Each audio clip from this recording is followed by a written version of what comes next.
السلام عليكم ورحمة الله وبركاته soo dhawaada walaalayaal meel kastoo caalamka joogtaan waa walaalkiin diiri FX caawa waxaan rabnaa inaan falaqeyno lacagta New Zealand USD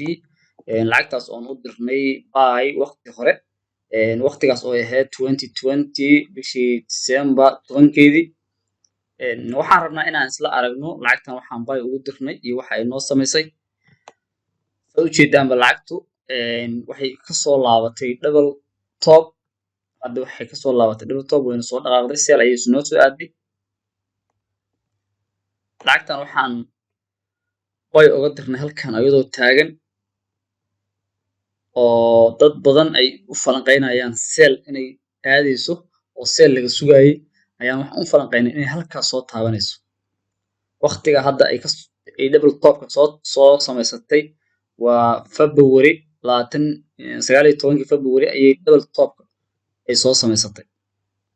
waqtiga laga joogana waa garanaysaa 2020 bishii December 10keedii waqtiga laga joogana waa xisaaban kartaa halkan maalinta ay mareysay ahayd bishii December halkaas ay mareysay saad ugu jeedo taas 3 December ay mareysay lacagtan waxaan u soo jarnay intaan ayaan u soo jarnay lacagtan markaan aragnay in double topka iyo naqshada ay noo sameynayso lacagtan intaan ayaan u soo jarnay tan ayaan u saarnay lacagtan inay noo soo sameynayso double top oo halkaas ay ka soo laabanayso sidaan ayaan ugu saarnay waxaan lacagtan ka soo falanqeynay oon ka soo ogaanay in ay double top kor ku soo sameysanayso oo ay kor ka soo laaban karto meel kale oo ay ka soo laaban karto aysan jirin markaan fiirinay lacagaha ay correlation la leedahay markaan fiirinay indexka lacagtan waxaa noo soo baxday in halkaas ka soo laabanayso markaan kaashanay aqoontanada iyo xirfadda forex-ka aan u leenahay lacagtan waxay noo soo dhaqaaqday oo waxay soo samaysatay double top waxayna noo soo dhaqaaqday ilaa waxay noo soo dhaqaaqday 500 oo biib ay soo dhaqaaqday lacagtan haddaba maxay ku soo laabatay oo ay ku soo dhacday lacagtan oo seel ay u soo aaday waxaan rabnaa inaan isla ogaano ayadana lacagtan waxay ku soo dhacday oo seel u soo aaday halkan waxaa ku jira double top soo samaystay kor ay ka soo samaysatay halkaana waxaa ku jira 3 taabasho oo ayna soo samaysatay halkaana waxaa ku jira 3 taabasho soo samaysatay halkan waxay ugu gudubtay oo ay kor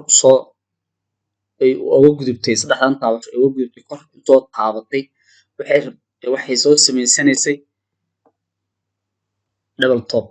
wayna soo samaysatay bacdi way soo dhacday corruption ay gashay 3 taabasho kale soo samaysatay way soo dhacday lacag waqti kasta oo ay dhaqaaqayso ama waqti kasta oo lacag impulse ay samayso waa in ay samaysato waxay ku dhaqaaqi lahayd lacag iska dhaqaaqi ma iyadoon samaysan confirmation ay ku dhaqaaqdo ama haddii kala calaamadaha lagu yaqaan in lacagtu ay ku dhaqaaqayso ilaa ay samaysato lacag iska dhaqaaqaysa ma jirto lacag haddana iska dhaqaaqaysa ma jirto markay ay soo dhacdo oo aan buy aado ama sell ay aado lacag iska sii dhaqaaqayso sida hadda markaan sawir aan ka bixiyo saan oo kale u dhaqaaqaysa ma jirto oo ilaa adigu biib badan dhaqaaqaysa iyadoon aan nasiino samaynin amase aan corruption gelin waxaa ogaataa lacag kaste waxa ay ku dhaqaaqayso markay dhaqaaqdo maxay ku soo dhaqaaqday maxay soo samaysatay waxaa kaloo oo aan rabnaa inaan isla ogaano lacagta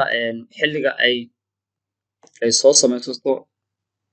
3 taabasho ama 3 touch ama double top sidee entry-ga uga qaadanaa mar kasta oo lacag aan falaqeyna waxaan jeclahay inaan ka hadlo entry-ga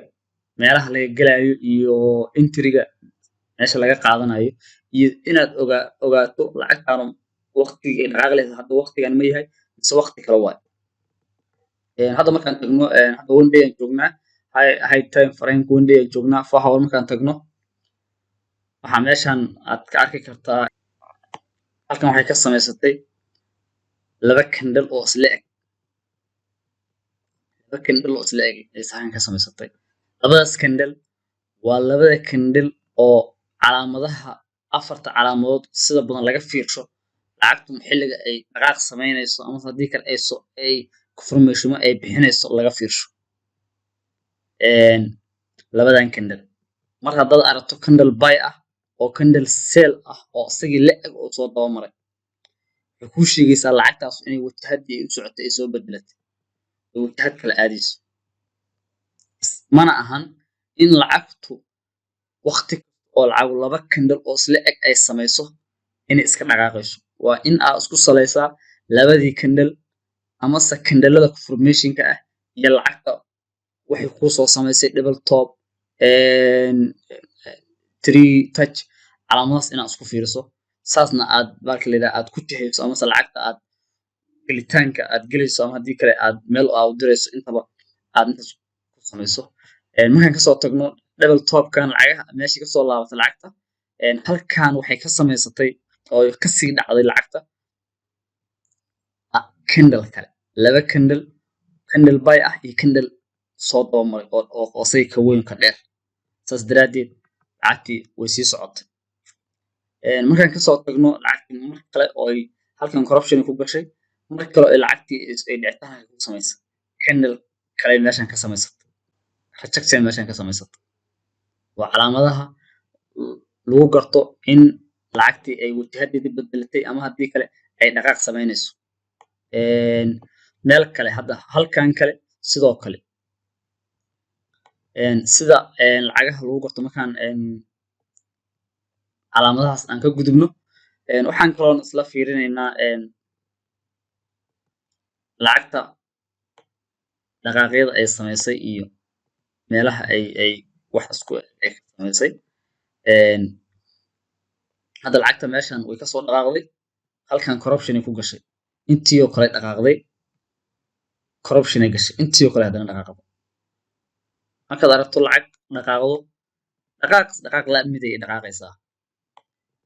marka lacagtan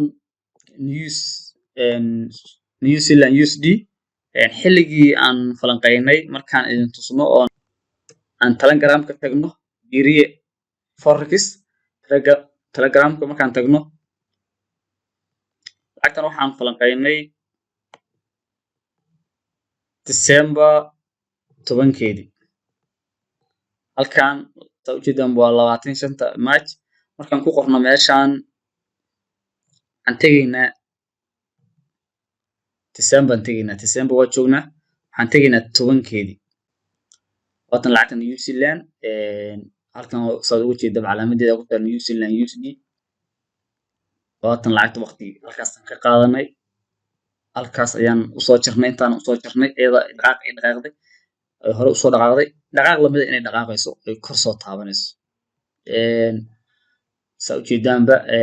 saas lacagtan saas ayay noo raacday noo rumaysay markaan tagno lacag kale oo ah lacagtaas oo ah CAD iyo Faransa lacagtan CAD iyo Faransa waxaan usoo falanqaynay iyadoo hore video horaan ka hayno oon soo duubnay hadda wax yaran rabnaa inaan fiirino oon hore rikooni horena ooga samaynay detail horena aan ka qaadnay lacagtan